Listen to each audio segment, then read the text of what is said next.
right, so now I had white cake there, so I'll go ahead and do the chocolate again.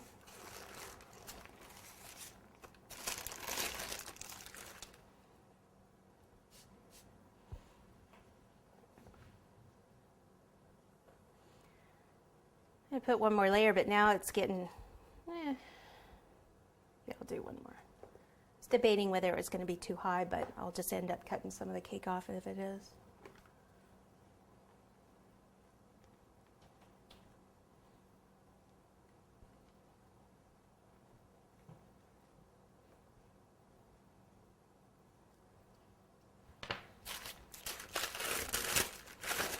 And the last one, this one I'll actually turn the opposite way because I'm going to round some of it anyway, so I may as well let the cake do some of the work for me.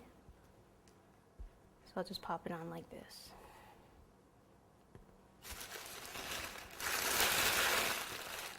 Alrighty. Okay, so let me get it on the turntable here. What I like to do is kind of fill in those areas all around here with buttercream, like right in there, like this.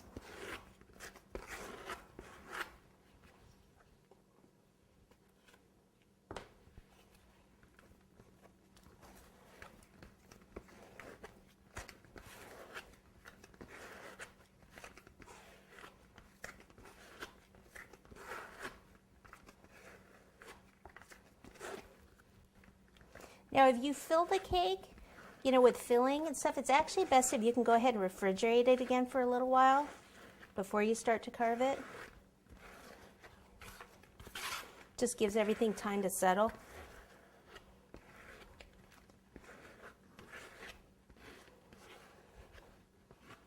Oh, that's a big cake. Alrighty. This off to the side here. Okay, just covering up my buttercream because I'm going to do carving for a little while and I don't want my buttercream to dry out. All right, so before I start carving, I usually will take this bag again and use it to kind of make a pattern on the cake. So the head's going to be up here, his arms, I'm saying it to him, could be her, would be like out here and come down in front. Something like this. And then over here, I start about the same spot.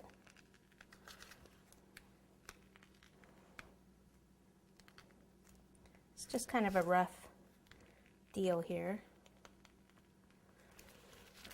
Okay, and then the legs would be, if I did this one far enough back.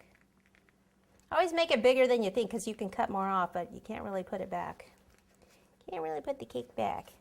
Okay, and then his legs would start like here and then come out, but then they'd come out here. So we're going to use some other cakes, some cupcakes for that. But it would be here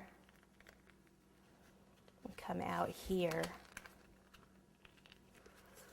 I thought maybe I could have the bear holding a baby bottle, so I could probably cut that in right now also.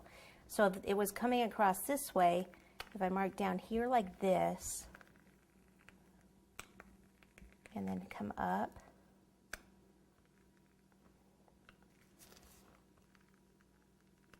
like this could be part of the baby bottle.